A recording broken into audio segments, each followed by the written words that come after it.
Welcome into Arsenal Report. Rodrigo does not feature for Real Madrid in the Club World Cup in any way during this match. Didn't warm up on the sidelines, was never an option. And listen, Real Madrid are never fake with their PR. What they're doing, they're showing signs, they're sending signals, and the signal is loud and clear. Rodrigo is on the market this summer, and he's Arsenal's number one target. This may be the biggest update yet on Rodrigo. At this very moment, I would say we are odds-on locks to sign Rodrigo this summer. It feels really, really confident for me at this point. I don't know why, but this felt like the turning point to me where it's like, he's not even getting into the Club World Cup. They've brought him over, and he's not getting into a match. That's highly surprising to me for a player who you know is questioning his future, whether he should stay or not. This is going to be in the player's hands. If he doesn't want to stay, Xabi Alonso is not going to start his career off at Real Madrid with a player who doesn't want to be there.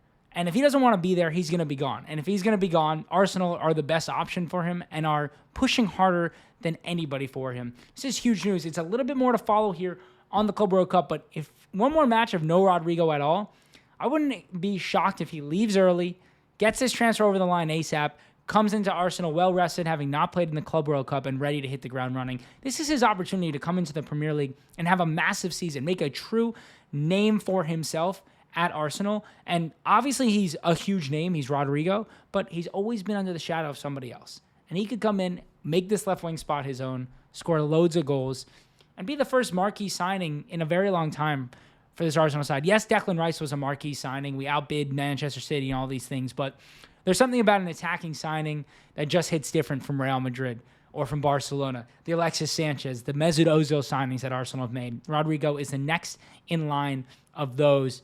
And interestingly, on the same day, Bayern Munich has shown interest in a 50 million euros bid for Gabriel Martinelli. It has not been launched yet, but it just shows you, like, Arsenal fans are freaking out about, they think Gabriel Martinelli's terrible, sell him. Like, Bayern Munich, who are really good, they rarely make mistakes in the transfer market, are considering a 50 million euro bid for Gabriel Martinelli. He's a very talented player.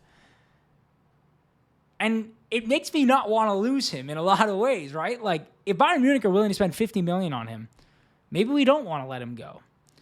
I think part of it to me is, could he just need a fresh start? He's been under the same coaching regime his whole career, and he seems to have stunted his growth a little bit. And if Rodrigo does come in, when Rodrigo does come in, it obviously is going to not only tank Martinelli's value, but he's just not going to get to play that much. And that's going to hurt his confidence and so on and so forth. And as much as we need to have the depth options, for someone of his age, at 22 years old, 23 years old, 24 years old, whatever Gabriel Martinelli is, he wants to be playing and starting consistently. Yeah, he's 24 years old. Like, he's entering the prime of his career. He's not going to want to be in a situation where Rodrigo starts 34 Premier League matches and half of the group stage and all the Champions League matches. Like, Martinelli has a lot of ambition and has a lot of talent. So it's an interesting one to see Bayern Munich being interested. That's the first real strong link that we've seen outside of the Saudi League, and one that I'm sure could tempt Martinelli to make that move. And it really does kind of beg the question of, are any of these left-wing options clear upgrades to Gabriel Martinelli and Leandro Trossard? Because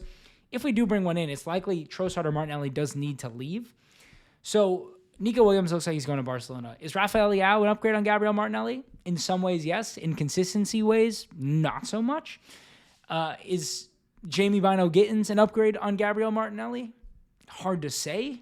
Like, at what point would you rather put all this money towards a new striker, Jarell Hato maybe, and another central midfield signing, and roll the dice with Martinelli and Trossard, and Jesus may come back in the October-November range, and see where you are in January? Like, at what point does that become the conversation where you're going to spend $100 million on Rodrigo? Is he even an upgrade on Martinelli when you need a right wing? You need a player who can play left and right wing at the very least. You need someone who can play right wing to spell Saka some minutes. So it's become a bit of a entangled situation where, as much as we all just want these big signings, are the big signings what's best for the club right now? Are they actually making us better? Or is this just fans wanting signings because other clubs are making signings? Like, how close are we with the current squad? How big of the upgrade does it need to be? Is spending money mean we're upgrading our team?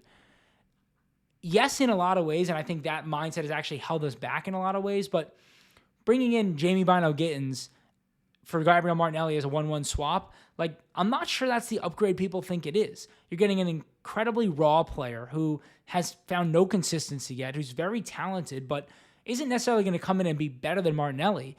And then you've just let 24-year-old Gabriel Martinelli walk when you've put in all this investment into him. So it looks like Trossard is staying, meaning Gabriel Martinelli would be the one that would go should we sign somebody.